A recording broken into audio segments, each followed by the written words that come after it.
Dear students, today we will be discussing the Gothic in Wuthering Heights, and in this discussion we will look at the supernatural and extra-natural really elements in the novel.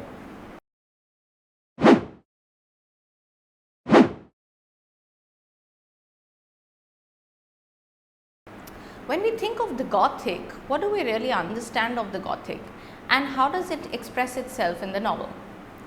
Now, if you look at just the beginning of the text and the narrator's own comments on what he saw when he spent the night at Heathcliff's place, you find he says, "My fingers closed on the fingers of a little ice cold hand.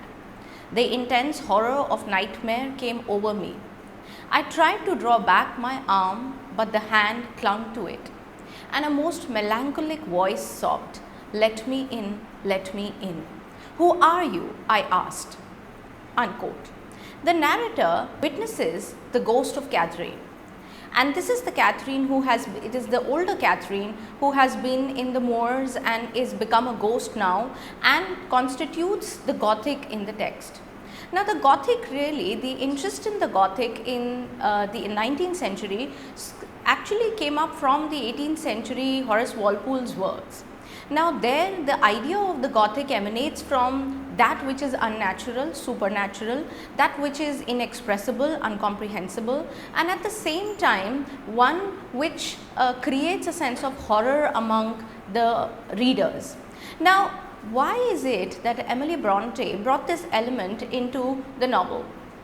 You see, the novel at its center is about the love of Heathcliff and Catherine, and when Heathcliff loses Catherine, he goes mad and he becomes a monstrous being in human form.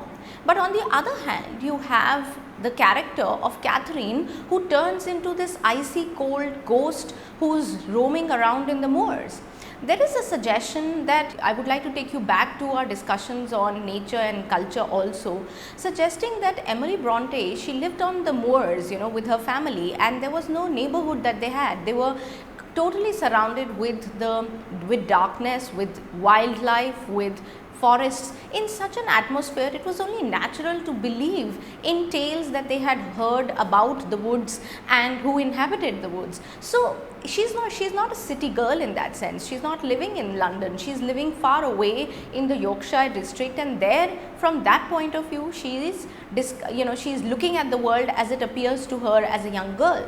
Now, I would like to also draw your attention to another fact, that as a young girl, there are, the Gothic also found manifestations in the 19th century novel, especially among women novelists, because it was a part of their being that could not be expressed in their conscious life. In fact, Emily Bronte's sister Charlotte Bronte wrote Jane Eyre, in which she created again the character of of a black woman, or a Carol, a woman who doesn't even resemble human life. So there is Bertha Mason in Jane Eyre's life, who is her alter ego in that sense. And in fact, she is the person who constitutes horror in the novel. So the horror aspect of life, or that which is horrific, that which is unspeakable, that which is incomprehensible, gets registered in the minds of these women novelists, and you will find that hysteria is an extension of that itself. So we look at some of these points when we discuss the text in general. But let's return to the quote that I just gave you right now by the narrator. The narrator, who's spending the night at Heathcliff's place, is shocked by the incidents of the night, where he realizes there is actually a ghost that lives there and that actually wants to come inside the house. So these fingers that closed on his fingers were little icy cold fingers, and the nightmare returns to him when he hears the sobbing of this girl who says, let me in the house. The narrator is totally shocked by the incident, and he in fact shuts the window and doesn't let in. When he asks who it is, this little girl says it is Catherine Linton. She replies shiveringly, and this is again a quote from the text, "I've come home. I'd lost my way on the moor." As it spoke, I discerned obscurely a child's face looking through the window. terror made me cruel, and finding it useless to attempt shaking the creature off, I pulled its wrist into the broken pane and rubbed it to and fro till the blood ran down and soaked the bedclothes. Still it wailed, "Let me in." So there is violence attached to this incident. Of course the narrator is shocked beyond his imagination that the ghost has caught hold of his hand and he must free himself from it, and yet he cannot help being cruel in the situation, and he actually rubs the hand to and fro from it, and the whole bedcloth is soaked in blood. So it's also something that we must remember, that 19th century in England was a period of pulp fiction when pulp fiction really became very important. If you also look at some of the critics at the time, including William Wordsworth, who actually wrote about how society is degraded into pulp fiction, about getting into vulgar literature, reading Gothic stuff about tales about monsters, and so we had left in literature the higher path and high literature, so to speak. So you often find novelists of the 19th century, because the pulp fiction and the Gothic fiction has become important in the 19th century, because these things now are a part of their imagination, you find that a lot of novelists use the Gothic, including our very mainstream writers such as Charles Dickens. Now Charles Dickens again wrote a lot of stories, short stories which were which had horror in them and could border on the Gothic. So the interest in the Gothic in the 19th century is something that is a kind of a widespread phenomena, and writers are constantly using it to good effect. Now I wouldn't say that you should term or define Wuthering Heights as the Gothic novel, but the Gothic is an important element of it, and what is most interesting here is that the Gothic is used to project or express an idea. Now that's where these phenomenal or dominant writers of the 19th century, they stand apart from those who wrote pulp fiction or Gothic literature. These writers who have come to now occupy a pedestal space in literature, such as Emily Bronte and Charlotte Bronte, these people used the Gothic to good effect to be able to talk about society's problems, to be able to discuss the inherent weaknesses and the inherent fears that occupied people's mind. So the narrator at this point in the novel is mad with fear and turns violent, and is ready to crush or cut off the hand of this ghost. So this sense of madness in fact is which is in a kind of a temporary phase in the narrator. If you remember, the narrator is actually the city man who has come to the moors, and he is the most sane figure here. He is the conventional person. He is like the reader in that sense, who views from a distance the scenes that take place in the moorland. Now when in this moment he turns mad with fear, he actually becomes a part of the world and the landscape of this novel. He becomes a part of this landscape because he's become as mad as Heathcliff always is, or as mad as Catherine is. So there is, the idea of madness is foregrounded through these characters, and even the most conventional and normative character, which is the narrator in this novel, also in this moment turns as violent and mad as the antagonist Heathcliff. And this is where we also come to the conclusion that it is the situation that makes the person mad and violent, and not necessarily an inherent trait. Now if I have discussed this earlier with you as well, where I discussed that how characters in the 19th century, because they belong to the realistic tradition, these characters are round characters and not flat characters, and they have the ability to change, and they do change over a period of time. So an important aspect of realism is in fact this attribute that characters will change in the course of time. So the narrator in the novel, who is otherwise a conventional normative figure and who represents sanity and looks at, and is an objective observer in this novel, he too in the situation that he is caught in turns exactly like the antagonist, that is Heathcliff, and takes on his attributes. So there is change in the character of the narrator as well, and even he is not a flat character in the novel, just as other characters around him are, and that is worth remembering. Now, as we move on to the ghost of Catherine, as I just told you that these pedestalized writers or writers such as Emily Bronte, who have been genuine writers of the century, these writers actually use the Gothic to convey an idea which is central to, say, 19th century life. Now, one of those ideas is the idea of homelessness. Now, the ghost of Catherine in the novel says, and I quote, "I've been a waif for 20 years, homeless and deprived, longing for union with the man and the house she loves." Now, when Catherine suggests that I've been a waif for 20 years, she's suggesting that she has been a wanderer all these years. She's suggesting that she's been homeless all these years and is looking for a union with the man, that is Heathcliff, who inhabits, but also the house. You see, the house plays a very important role in this particular novel. I have discussed this at length in the lecture on nature and culture, if you have already seen that. But the idea of home is very central to Catherine, because it's almost, both Catherine and Heathcliff in the novel say that Catherine says, "I am Heathcliff and Heathcliff is me," suggesting that there is a kind of a spiritual oneness between the two. And in fact, the spiritual oneness is asserted at the end of the novel when both Catherine and Heathcliff become ghosts. So, in that sense, the idea of the Gothic is carried forward till the end, because in real life, in societal life, in the kind of societal pressures that they deal with and in the conventions that society has, Catherine and Heathcliff really they have no place. They must go outside society. Again, one is reminded of Jane Eyre's life in the novel Jane Eyre by Emily Bronte's sister Charlotte Bronte, where again you find that Jane Eyre must leave society and go into the wild and build her home over there.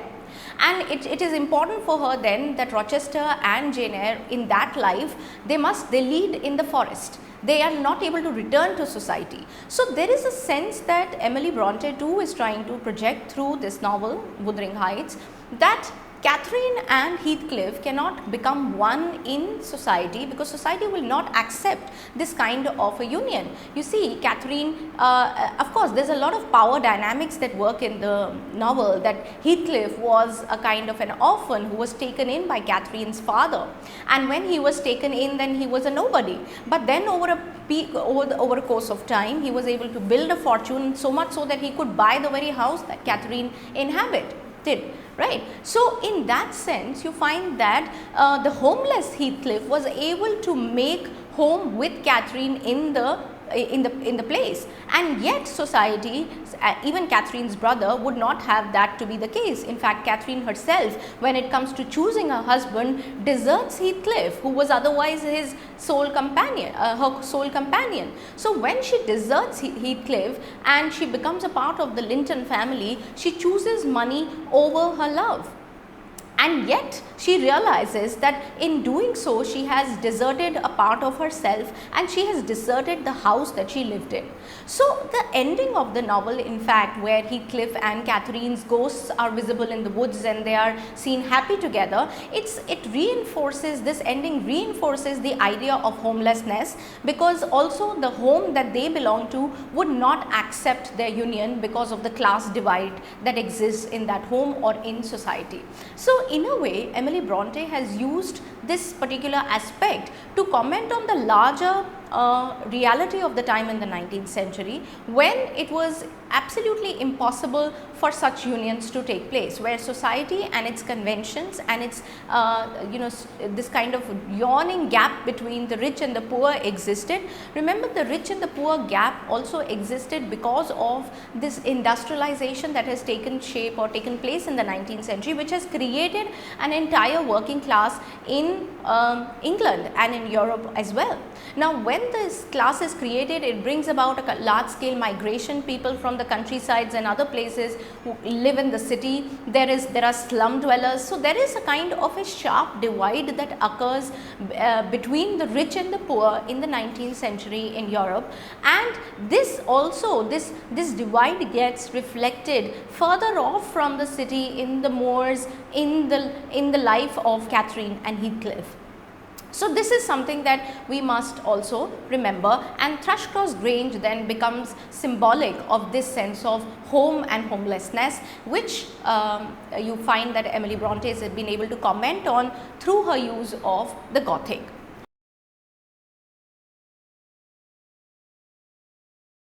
Another element, so I have discussed homelessness with you, another element that comes to the fore really through this narrative of the Gothic, and you know how excellently here you find that Emily Bronte uses the narrative of the Gothic, is to comment on the idea of heaven and hell.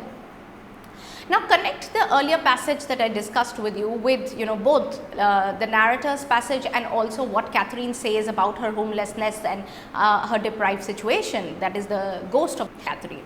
Now connect this other with another passage from the novel where, speaking to Nellie Dean, Catherine when she is alive, that was the Catherine who was dead, it was the ghost of Catherine talking to narrator, but in this case when we are told the backstory in a flashback by Nellie Dean to the narrator, you find that Catherine discusses the idea of heaven and hell and finds herself more akin to hell than heaven. That is another interesting dimension of this novel.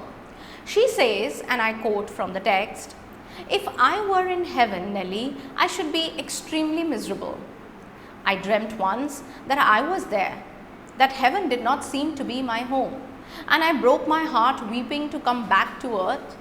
And the angels were so angry that they flung me out into the middle of the heath on top of the Wuthering heights, where I woke sobbing for joy." Unquote. Now this is another instance of Catherine's idea of home and homelessness. Why is it that she finds that she would be more akin to hell than heaven? Why is it that she feels she'll be miserable in heaven, and she in fact would be crying to get back home, and she would be left off by the angels midway and left on top of Wuthering Heights, where I woke up sobbing for joy? So in a way suggesting that Wuthering Heights is somewhere in between heaven and hell, and Catherine would not be a part of heaven. In fact, it also dismantles the whole Christian logic, and the idea of Christianity is again brought into question. Now remember that 19th century is also the period when Christianity receives a big blow. You see, we cannot forget the fact that this is the age of Darwin and Freud. This is the age when the idea of evolution is already made its way into people's mind, and people are already questioning the whole idea of faith and Christianity. The fact that you have not been created by God and that you have evolved from, say, an amoeba, then and you have struggled to evolve, puts foregrounds the idea of evolution. In fact, we should be able to relate it to Heathcliff himself, who has evolved over a period of time. While he was with Catherine and Catherine's father, you find that he evolved into a sensitive human being. But the moment Catherine deserts her and the father is dead, he turns into a beast, suggesting that there was nurturing involved, that there is learning involved, and when one receives love and acceptance, one can turn into a sensitive soul. And in the lack of this love and nurturing of the soul, one can turn into the beast. So there are both ways available to the human being, suggesting that nobody is born a villain, that the villain is born because of circumstances and because of non-acceptance and one who is devoid of love.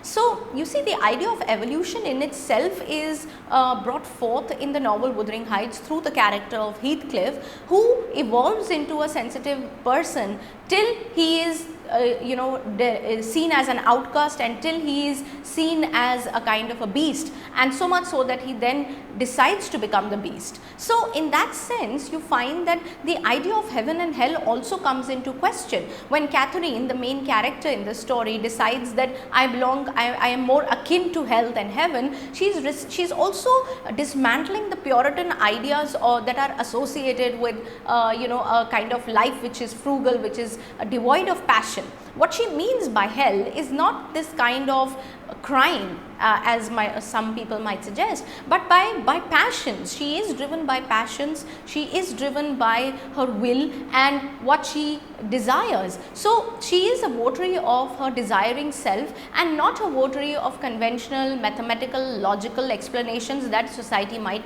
offer to her. And when when she falls in the trap, in fact, when she decides that, well, let me be logical for once and marry a man above my station, at that time she realized that she has compromised with her soul and she has betrayed Heathcliff in the process. So, Catherine, this sense of lack of belonging and this homelessness is central to the character of Catherine, because she is a misfit with Linton, and she is not able to go back to Heathcliff even when she desires it, because now she is a married woman. Now, Catherine calls herself an exile within quotes, and an outcast, right, in in the house of Linton. And so the motive of madness surfaces, and again the motive of madness gets attached with the idea of the Gothic in the novel. So you can see the Gothic, you see, is basically to do with the monstrous in life. But what is interesting is that in the case of Catherine, it is really a ghost, but in the case of Heathcliff, he is a living human being, but a living sort of a monster. So the idea of monster is extended in scope, right, and it is not just the ghost who is the monster here, but also Heathcliff very much in flesh and blood. In fact, he behaves as a wolf in the novel when he starts digging Catherine's grave. The moment Linton tells him that he saw a ghost and she said she was Catherine, he thinks that Catherine has come back to meet him, and he is ready to embrace the ghost of Catherine and live with with the grave if he has to do that. So it is that sense of madness that gets associated in the novel with the characters who are central to the entire narrative. So this is pitched against the sane, in fact, conventional voice of Nellie Dean. So while there are these passionate individuals who adhere with the ideas of hell, there are others such as the narrator and Nellie Dean who are more conventional voices, and would obviously believe in the idea of heaven. The agony of the woman writer really gets expressed through the Gothic, and this is the point that we must remember, and that could be seen as very specific to a woman writer. Now, while there is an entire logic of heaven and hell, and there is an entire discussion around the idea of ghost and of wilderness, of nature and culture, there is this larger attribute that we must remember gets associated with the woman writer, and this woman writer is expressing her sense of repressed hysteria, repressed emotions, which then get translated to hysteria. Now, this is an idea that I want you to focus on. How is it that the agony of a woman writer gets expressed through the Gothic?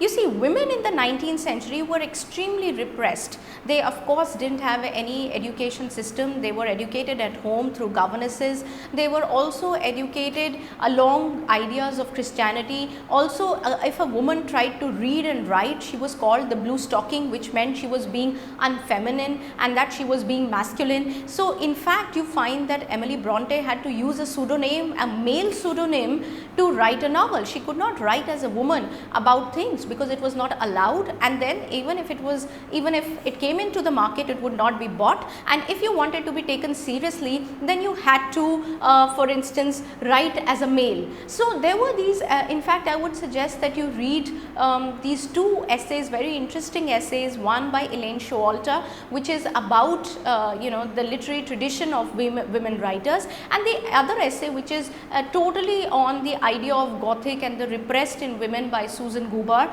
and it's titled The Mad Woman in the Attic. Now, The Mad Woman in the Attic is actually a reference to Charlotte Bronte, Emily Bronte's sister's novel Jane Eyre, and the character there. But in actuality, there is also discussion on Emily Bronte's ideas and her use of the Gothic.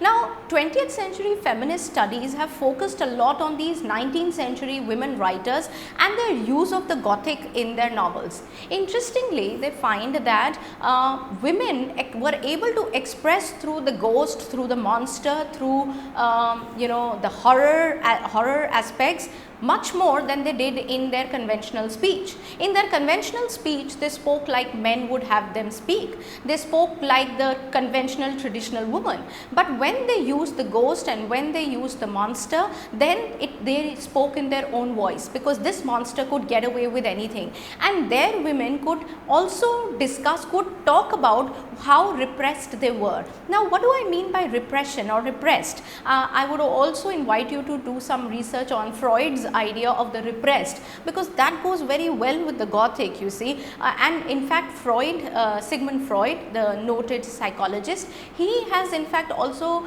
discussed a lot on hysteria and women's hysteria. And so when you find Catherine's mad speech as a hysterical speech, you find that this is actually a result of psychological violence. That violence is not always of the physical kind. It's not always of the bestial kind. It can be the violence done to the mind of a woman, that psychologically she can be forced to become mad and become hysterical, become absolutely raving mad. This violent and frightful cry of human suffering, emphasizing the constraints imposed by Victorian society on women, is what you should be focusing on. So, what is this violent and frightful cry of a human being? It is of a human suffering of a woman that emphasizes the constraints, the pressures, the impositions that Victorian society put on women. And at the root of this Gothic is this repression of women, who then burst out in these violent, frightful cries and show their real color. I would also like to here quote from a very interesting book titled The Novel and the People. Here the writer is Ralph Fox, and he has noted something about the passages, such passages, these violent passages in Wuthering Heights. He has said, and I quote, "Words of agony wrung from Emily by her own time, and no other age could have tortured her so sharply, twisted the words of aching, awful suffering out of her in accents of such terrifying force. Through the book, with the grotesque and horrid echo of a chorus, runs the complaint of a farmhand Joseph, the canting Joels, hating and hateful symbol of the obscene morality of his age." Unquote. So, Ralph Fox here is focusing on the obscene morality of the Victorian age that forced women to take this kind of recourse to the grotesque or the horrid or the horror stricken and the terrorizing.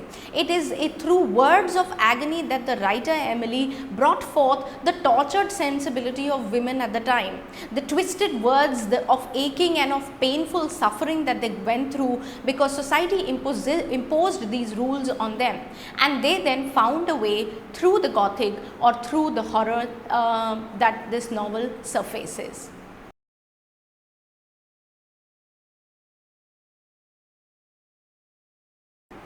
So, what is the view of the world expressed in the novel? The novel actually ruptures the accepted logic of society. It actually breaks free from the confines of a petty bourgeois life, and that is where it actually deviates from Charlotte Bronte's Jane Eyre.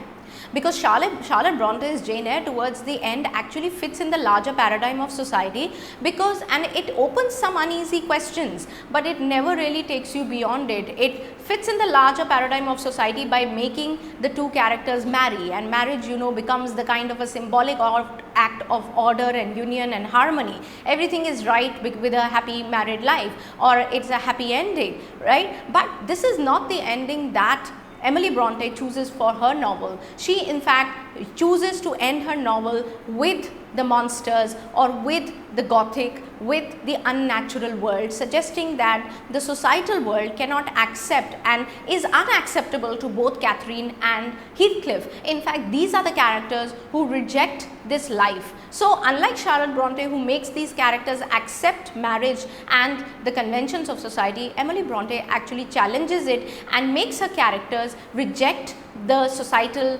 situation or societal convention and makes them die and become ghosts who will then freely roam the moors and become one with it.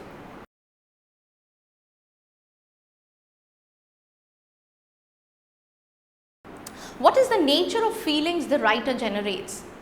Wuthering Heights showcases a spiritual struggle, a grappling with life of almost inconceivable intensity and magnitude. It is a spiritual struggle at the end of the day, characters who are trying to break free. You see, Catherine in Wuthering Heights is a self-willed woman and a rebellious woman. The Gothic is an expression of this repressed woman writer, and so this is her spiritual struggle, and at the center of this novel is this spiritual struggle.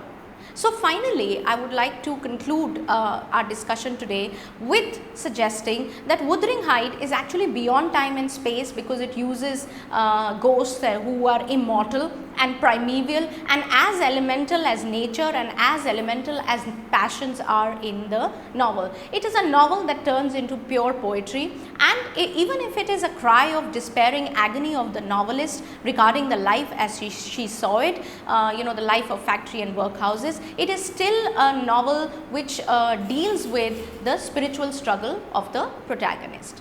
And this is where we end today's discussion. I hope you made sense of it. Thank you.